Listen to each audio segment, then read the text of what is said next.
টাকার অভাবে আমি আমার বউটার চিকিৎসা করাইতে পারতেছি না। বেটা, তুই যায় নামাজে বসে আল্লাহর কাছে মোনাজাত করেছিলি, তোর বউয়ের চিকিৎসার জন্য টাকা চেয়েছিলি, তাই না? হ্যাঁ, আপনি কে? আপনারে তো আমি চিনি না। আর তাছাড়া আমি তো আপনার কাছে টাকা চাই নাই। আপনি কেমনে জানেন যে আমার টাকা লাগবো? আমি তোর জন্য আল্লাহর রহমত নিয়ে এসেছি, কিন্তু একটা কথা মনে রাখিস, এই টাকা তুই অবৈধ কাজে ব্যবহার করতে পারবি না।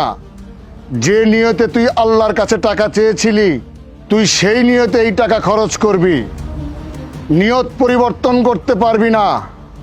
মনে রাখবি, নিয়ত পরিবর্তন করলে তুই শেষ হয়ে যাবি, নিজের পায়ে তুই নিজেই কুড়াল মারবি। এই নে টাকা।